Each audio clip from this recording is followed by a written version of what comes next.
Assalamualaikum warahmatullahi wabarakatuh. Alhamdulillah alladzi arsala rasulahu bil huda wa dinil haqq liyudhhirahu 'ala ad-dini kullih walau karihal musyrikun. Asyhadu an la ilaha illallah wahdahu la syarika lah wa asyhadu anna Muhammadan 'abduhu wa rasuluhu alladzi la nabiyya ba'da. Allahumma shalli 'ala Muhammad wa 'ala alihi wa ashabihi ajmain. Hadirin hadirat yang kami muliakan Allah Subhanahu wa taala.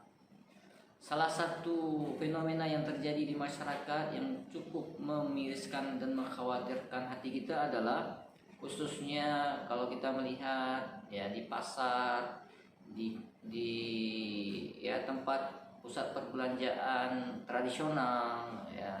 Terkadang cukup miris dan sedih kita karena kenapa ternyata di balik ya kondisi mereka ada kondisi yang cukup mengkhawatirkan, memiriskan hati kita, yakni ternyata modal usaha mereka dalam ya mencari rezeki berjualan tersebut ternyata berasal dari uang-uang, dana-dana yang dihimpun berasal dari rentenir, dari lintah darat. Nauzubillah, cukup disayangkan. Yang kita sayangkan adalah ya, karena polanya yang dilakukan, proses pinjam-minjam yang diberikan kepada nyaknya ya orang-orang tua kita yang berjualan di pasar-pasar itu ternyata dengan cara mereka ingin mendapatkan kelebihan dari utang piutang yang mereka pinjamkan kepada para penjual yang ada di pasar-pasar tersebut. Hadirin-hadirat yang saya muliakan Subhanahu wa taala, kenapa ini mengkhawatirkan? Karena misal nyak-nyak tersebut diberi pinjaman untuk berjualan modal 1 juta, lalu mereka mesti mengembalikan di bulan berikutnya ya, dengan hitungan yang bertambah sekitar 1.200.000, 1.500.000, artinya ada penambahan dari 1 juta menjadi 1.200.000 atau 1.500.000 ya.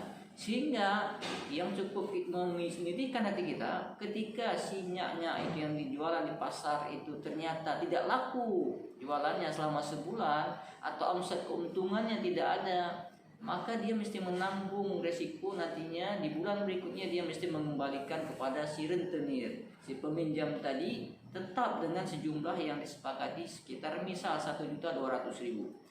Sedangkan dia dalam sebulan itu tidak ada keuntungan, malah rugi bisa dikatakan ketika dia berjualan. Artinya tidak ada pendapatan. Apa yang terjadi? Tentunya sinya ini yang berjualan tidak akan bisa membayar.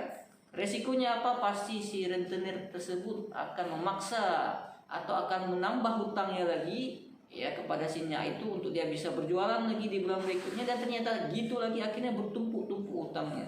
Yang di awal bulan hutangnya sekitar 200.000 karena tidak bisa bayar 1.200.000, bisa jadi dalam 1 tahun dia bisa berhutang karena nggak mampu membayar kepada si pemberi pinjaman atau si rentenir tadi itu menjadi berlipat-lipat ya, sekitar 10 juta, 20 juta.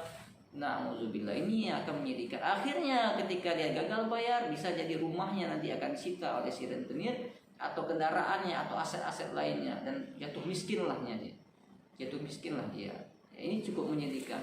Hadirin-hadirin yang saya muliakan Subhanahu wa taala, hal-hal seperti ini realita dan fakta terjadi di masyarakat kita. Oleh karena itu sebenarnya dalam sistem Islam kita bisa melihat dan mencari solusi, dan ada solusinya. Allah Subhanahu wa taala telah jauh-jauh hari telah melarang kaum muslimin dalam pun membantu orang lain jangan ada niat untuk meminta tambah.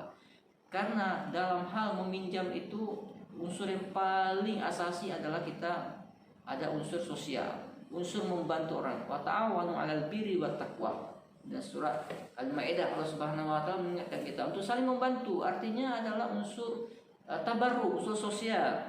Kita membantu orang lain kesusahan, butuh modal, kita beri. Kalau kita punya penghasilan, punya kelebihan rezeki yang nanti bisa dikembangkan oleh orang yang membutuhkan tersebut, hingga bisa produktiflah harta tersebut dan bisa mendapatkan keuntungan. Kalaupun mendapatkan kerugian, iya, kalaupun kita punya rezeki kita impaskan saja. Hadirin saya minta Subhanahu wa taala. Oleh karena itu Allah Subhanahu wa taala telah banyak dalam Al-Qur'an menjelaskan tentang haramnya riba, larangannya riba. Kita ketika meminjamkan uang kepada orang yang membutuhkan kita meminta tambah. Ya, misalnya surat Al-Baqarah ayat 275, ayat 276, ayat 277, 279. Dalam beberapa ayat beruntun itu Allah Subhanahu wa taala menerangkan tentang haramnya riba. Yang sebuah ayat yang pendek yang sering dihafal, yang mudah dihafal adalah Allah Subhanahu wa taala surah Al-Baqarah ayat 275, wa halallahu bai'a wa harrama riba. Allah telah menghalalkan jual beli dan mengharamkan riba. Karena ternyata riba ini luar biasa. Apa maksud riba? Riba yang terjadi di masyarakat yang seperti tadi, yaitu adanya penambahan dari hutang piutang. Ketika pinjam 1 juta kembali 1.200.000, atau pinjam 1 juta kembali 1 juta 10.000, 10.000 kelebihannya adalah riba. Hingga para ulama, salah satunya Syekh Al-Qardawi rahimahullah, yang menjelaskan definisi riba adalah kullu qardin istaraka fihi naf'an fahuwa riba.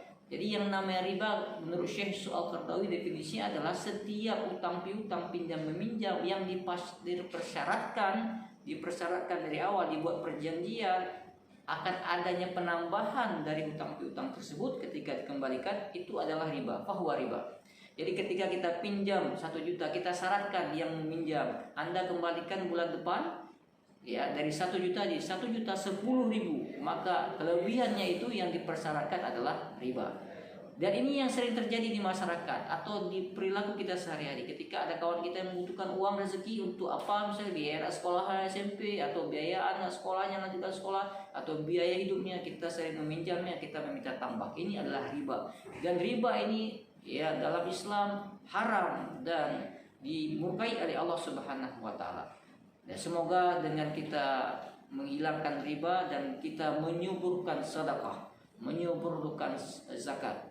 Dan alhamdulillah, mudah-mudahan kita ada Baitul Mal di Aceh yang insya Allah ada program membantu masyarakat dalam hal mengembangkan usaha dengan Zispro-nya, yang akan membantu masyarakat miskin yang hendak mengembangkan ekonominya, hendak mengembangkan usahanya dengan baik. Mudah-mudahan Allah Subhanahu wa taala memberkahi kita dan jauhkan dari riba yang dimurkai oleh Allah Subhanahu wa taala. Aqulu qouli hadza fastaghfiru innahu ghafurur rahim. Assalamualaikum warahmatullahi wabarakatuh.